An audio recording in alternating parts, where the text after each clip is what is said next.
Welcome to the Twist News. I'm Erika Grey. Today I've got a riveting show for you because I'm going to be interviewing Dr. William Forstchen, who wrote the New York Times best-selling book, 1 Second After. And he's going to be talking about why the Golden Dome is important. And I've already gotten some insights from him. You aren't going to want to miss this episode because the insights are absolutely frightening. I mean, frightening. So stay tuned for the frightening details of the world that we live in and why he is an advocate for U.S. President Donald Trump's Golden Dome. Dr. Forstchen, it is an honor to have you on today's show. Well, it's a pleasure to be with you.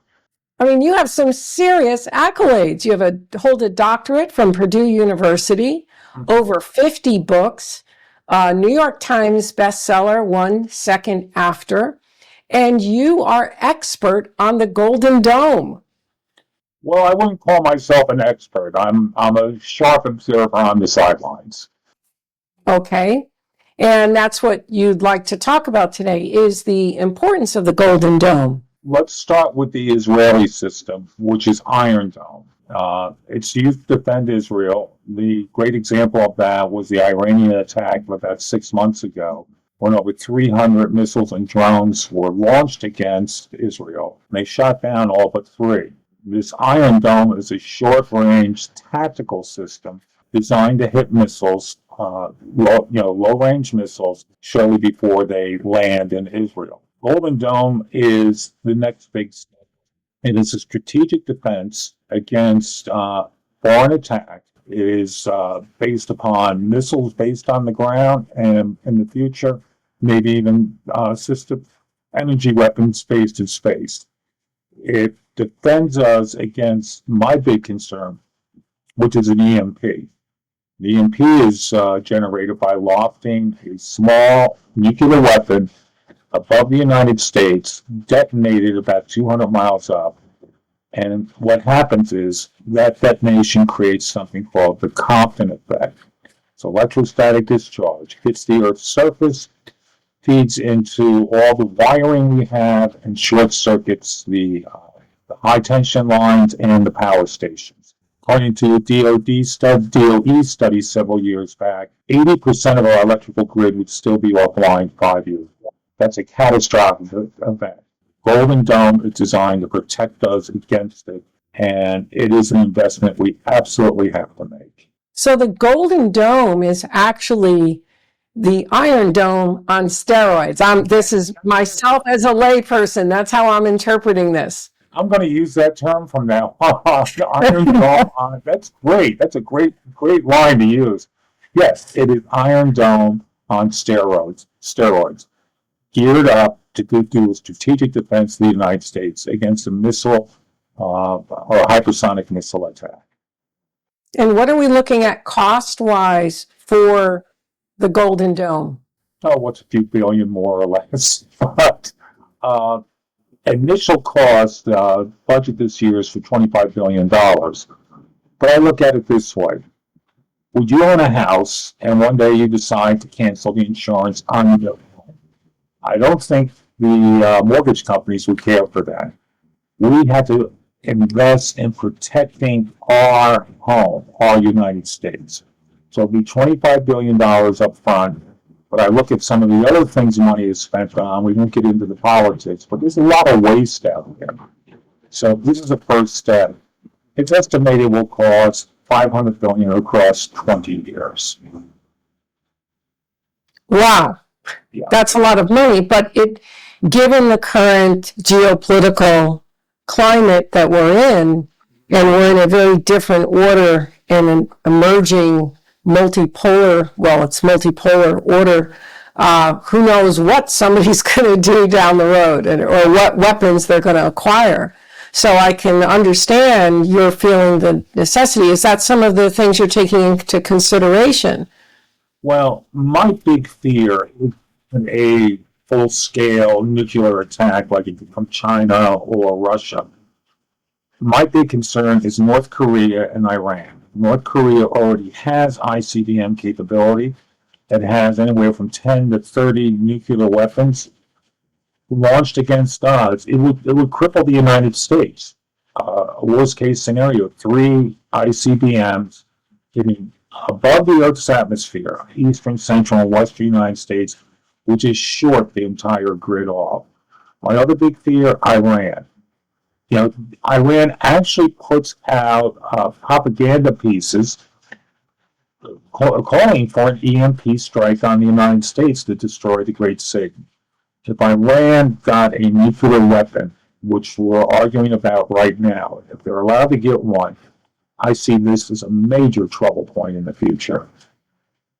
It's funny because that's exactly what I was thinking was the geopolitical climate of these smaller nations like North Korea and Iran, and who knows what other group might be forming out there in some other country, and then they can access something like this or access nuclear weapons. I find that very, very right on with what we're dealing with, and I can see why this is so imperative that the United States would have this kind of defense.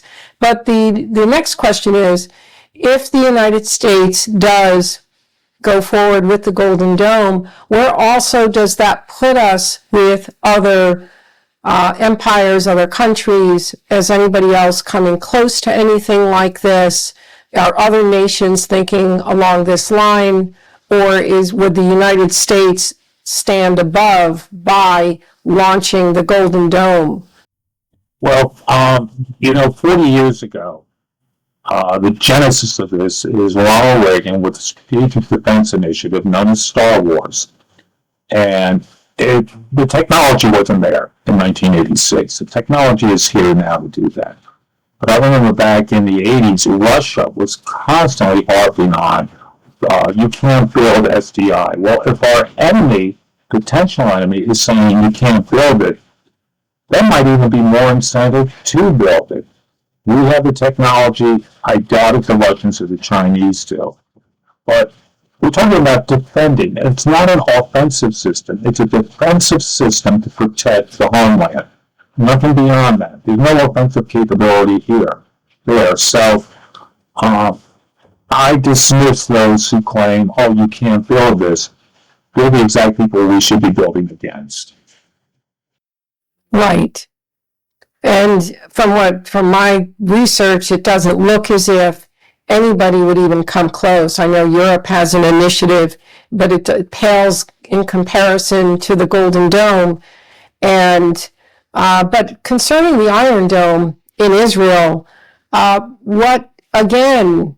Are there other systems like that out there, or similar, or coming close?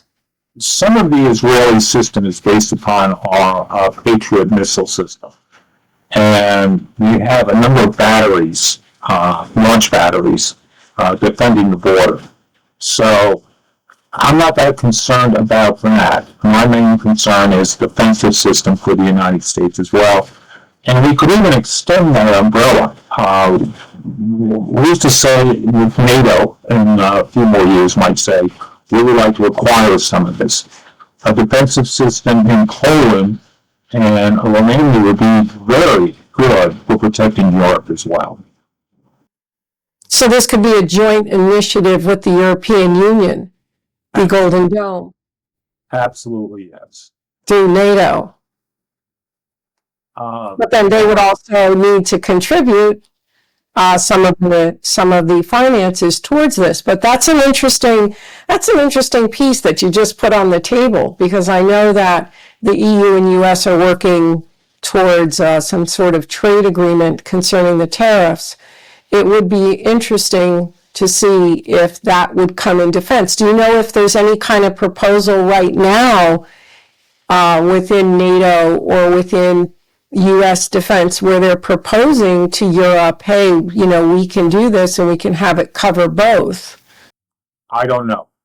That would be kind of classified at this point, but I think it's definitely a piece that's going to be on the table because Europe has to be defended as well. without that defense system over Europe, Europe would be highly vulnerable to just one missile from Iran, one, lofting above Central or Western Europe. It would blow out the European grid with catastrophic results. It would lead us into a World War III if it was allowed to happen. Now, what about Iran? Iran is potentially on the verge of revolution and a changing of the guard and a kicking out of the mullahs, and that's very foreseeable in its future. What if the threat of Iran is eliminated and it goes into a different type of government that is Western friendly, or a Western friendly government then takes over from the mullahs? What if Iran is eliminated? What is the threat after that? Just North Korea, I or? would say from your lips to God's ear, because Iran does have a significant potential of switching. Remember, the majority of people living in, it's a young country, very high birth rate, 25, 30-year-olds are, they're now the majority. Back, was it 8 years, 9 years back, where there was a brief moment where it looked like Iran was going to shift, but we didn't support the good guys over there. I would hate to see us go to war with Iran. Iran is a beautiful country, never been there, an interesting culture, but the crazies are the ones in charge. If they could push them out, Iran comes over more to a neutral or even a Western viewpoint, would be a great goal. Then the only ones we would have to worry after that would be North Korea. We're the only scary guys out there. Now, are there other threats besides Iran and North Korea? Is there potential for groups, radical groups, terrorist type groups within a nation to access nuclear capabilities? Is there that possibility? I'm loving your questions today. These are really good. Look what happened in Russia less than 2 weeks ago, where Ukraine loaded up some trucks with short-range drones and drove some of those trucks clear across Russia to the East Coast. And doing so, they knocked out 1/3 of Russia's strategic defense. They took it down. So that type of, what's called asymmetrical first strike, meaning a way of hitting your opponent that hadn't been anticipated before. So back to your original point, yeah, I'm worried about terrorist organizations. All they need to do is obtain one medium-range missile, put it on a container ship, put it into the Gulf of Mexico. Those are the type of strikes that are very, very scary because, again, it's asymmetrical. It hasn't been done before, but it could be done now. This is warfare in the 21st century. Now, also with warfare in the 21st century, let's talk about AI and the capabilities that nations can now. Now, I'm going into an area that I'm just giving you kind of a hypothetical. Could AI help these groups? Absolutely. And tell us a little bit about that. Again, I just attended a conference a couple of days ago. It was for a mission health, but they were dealing with cybersecurity, and they have several thousand people employed just regarding cybersecurity and the threat of cyber attacks. And the director of this program said, we experience about 5,000 attempts a day to break into our system. 5,000. Now, that's a private company. So my college, Montreal, does have a very good cybersecurity defense degree. And I sit in their lab occasionally, and it's stunning to see the number of impacts trying to come in to crack into a system and take it over. So again, that's warfare 21st century. Cyber attack with advanced AI, get into a defense line and start shutting things down. These are real threats. In the same way, in 1941, nobody thought, wow, you could take half a dozen aircraft carriers, turn them into a fleet, and destroy America's Pacific fleet. That wasn't thought of. The Japanese do it first. Warfare so often is somebody coming up with a new paradigm and then using it against their opponent. Other example was what happened at Hezbollah 6 months ago. The Pagers. They knocked out 3,500 Hezbollah, either killing or maiming them, with a pager. Who would have thought of that the day before it was launched? These threats, they're real. And I can't imagine what might be next as well. I mean, it's part of my field, but I'm mystified at times as to what could be the next possible threat. And AI will play a part in that. Will AI give the capability to launch a missile against the United States? And I think that's what the Golden Dome, it sounds like that it's there to prevent an actual missile coming in. So will they, through AI and manipulating AI and breaking into systems, be able to do that? Like, could they break into the French system and launch a nuclear weapon, let's say, from the French arsenal? Would that be a possibility with AI or with sophisticated enough hackers? I don't know. That's another theoretical, isn't it? It's theoretical. I honestly don't know. Is it a possibility? It could, and almost anything could be a possibility. There's an old quote from Abraham Lincoln about, we must disenthrall ourselves and then we will save our country. We have to disenthrall ourselves from old ways of thinking. Do we need a large navy of large capital ships in the 21st century? When the threat is there for a $10,000 drone creating a disaster. Again, all these new possibilities. So I'm going to have to just say, I'm not sure. And it could be a possibility. Again, arguing for the necessity of the Golden Dome. Yes, absolutely yes.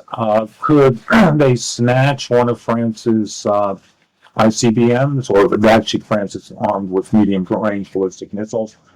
I doubt it. But how many times has it been that people say, I doubt it, and then it happens? Well, if they could break into the systems, Yes. if they can break into the, that would be a major, major feat. Now, what about drone technology? Where is drone technology? Is there the possibility? Because I'm going to let you go ahead with that one. Stunning to see what's being done. Let me give a very personal example. My daughter is finishing up her PhD in microbiology. She was studying a particular type of parasite that infests the waters of sub-Saharan Africa. When she started her PhD 5 years ago, she was using drones, some pretty high-tech drones. Recently, no, she's using satellite surveillance systems to pick up infestations. Who would have thought that possible 5 years ago? That a satellite doing a single pass over sub-Saharan Africa could be calibrated to detect particular types of drones, parasites, and take them out. And it amazes me. She tells me what she's doing, and I'm just like, you got to be kidding me. So technology is advancing so quickly. We ordinary people can barely keep up with it. I saw my college talks about the number that we need at least 100,000 more people working in the field of cyber security to prevent what the bad guys are thinking of. So all bets are off in some ways. How do we anticipate what the next one will be? Kind of scary, isn't it? It's really frightening. And let's say you have a empire. Let's say you have a big, big nation that gets a leader who's questionable, or and look at the capabilities you can give a potential future world dictator. I mean, look at the potential here. Well, North Korea is a classic example. You talk about a third-rate economy in a third-rate country, which is basically a slave state, And yet they have ICBM capability, they have nuclear capability, they have the ability to launch an EMP strike. Uh, what's to prevent them from attempting a drone strike? Japan would be a good target for them. Load a ship up with drones, get near the Japanese coast, launch them, and raise havoc. So yet again, I'm loving this interview because we're speculating on things I'm not sure about. Well, when you say drone, I'm not familiar with the drone capabilities. Could a drone carry a nuclear? Is that possible? No, it doesn't have the lift capability. Okay. Like the What about a smaller nuclear device? you still got a weight limit. What are called suitcase bombs, 40 or 50 pounds. Then again, maybe it could be done. I don't want to think about it. Okay, so we're getting into some this is really scary stuff. So basically, I'm sitting here and I'm blown away because after our discussion so far, we're vulnerable, like seriously vulnerable right now. Not just the United States, but other nations as well. Let's wind the clock back to September 10th. September 10th.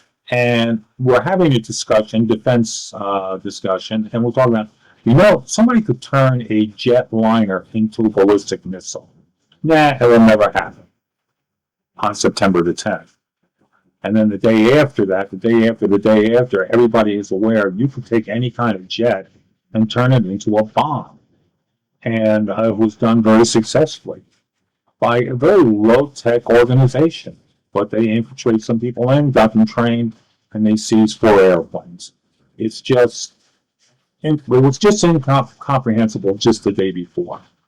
So what would I look for in the future, near future, would be drones, upgrading drones to deliver more potent systems. So, the drones used by Ukraine, they took out a third of the entire Russian strategic bomber system. A third. The drones can most likely carried explosives that weighed not much more than 10 to 15 pounds, and they crashed into their targets and blew the planes up. Nobody thought of that the day before. So I'd be concerned about drones. And then, of course, my old thing that I've been working on for 20 years, the whole thing of ICBMs, loaded with a nuke to deliver an EMP strike. But the bad thing with the EMP strike, 80 to 90% of our population will be dead within a year after a major EMP strike. Catastrophic. Wow. Wow. So it sounds like what you're saying is the Golden Dome is definitely a necessity. Like you can't be in this modern world with all of the technology and capabilities and these rogue nations and not have one. But it sounds like it would also need to be in conjunction with serious cybersecurity. Absolutely, yes. A couple of things I've observed, talking with our cybersecurity people. If you targeted 11 key substations along the eastern coast of the United States to take them offline, either by cyber attack or actual physical attack, all it takes is half a dozen people armed with high-power rifles to blow out a substation. Done effectively, it could shut the eastern coast of the United States down for days, even weeks. And yet again, we lose electricity on that key level for more than a day or two, you're into other chaos. I live in Asheville, North Carolina. So I was epicenter of the big flood that happened in September. So many of us were caught totally off guard. We went 6 weeks without electricity. 6 weeks. But That's a long time. Yeah, it was. In fact, the power crew that hooked me back up was from Quebec, because they came in from all over the country, even Canada, to help us rebuild. But ultimately, that great flood of September 27th last year was a local event. Imagine a large regional or national event where help will not come in because everybody's scrambling to try and take care of themselves. Chaos follows. Wow, how do you sleep at night knowing all of this? How do you sleep at night? Let me tell you just a 30-second funny story. Okay, go ahead. Shortly after my book, 1 second after it came out, my daughter and I are sitting on the front deck of our house. We're watching a thunderstorm, still 15 miles away or so over Asheville. Suddenly, the whole valley went dark, the entire valley. My daughter looks at me and goes, "Daddy," I said, "Honey, did your cell phone work?" "Yes." But about a minute or two later, the phone rang, and it was one of the administrators at my college. And they're going, "My God, Bill, is this the EMP? Is this it? What am I supposed to do?" I said, "Yeah, we're screwed." But he said, "Don't do that to me." Uh, we don't anticipate some of these things, but I keep trying to emphasize a major strike like this would not be local. It could be regional. It could be the entire United States. And that's the vulnerability. I say gobble south for drunk schools in the United States of America. And I am a man of faith. What is protecting us? Well, let's just say faith, but we need a strong defense system as well. It has to be built now. Yes, and that's already on the table. Yes. Trump has put that on the table. So you are definitely an advocate. Oh, gosh, yes. We do have a very, very limited anti-missile defense system along the coast of Alaska, but that is very limited. Its probability of being successful is low. It's been there for years. We had to upgrade all of that, but we could have a fairly good, at least a small defense system within a year or two after initiating a Golden Zone study and going ahead and building it. But it's $25 billion to start. That was some show. I was on the edge of my seat during that show as he was talking about the threats. I had no idea that the United States, or any other nation for that matter, is so vulnerable. And guess what I'm going to be doing? I'm going to be buying some prepper supplies. As a matter of fact, I'm going to now have a category in the Amazon store for prepper supplies. So as you look over Dr. Forstchen's book, 1 Second After, definitely check out the prepper supplies. This is absolutely frightening stuff.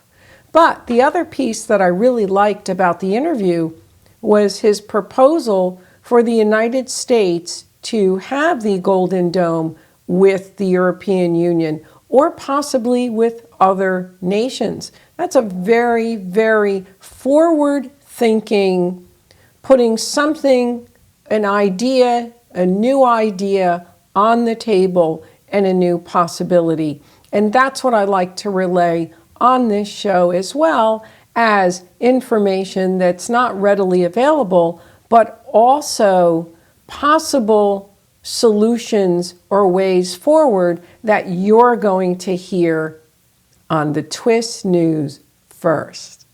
Well, be sure to subscribe to this channel. If you don't subscribe, definitely check out the Amazon store, and we'll see you next time.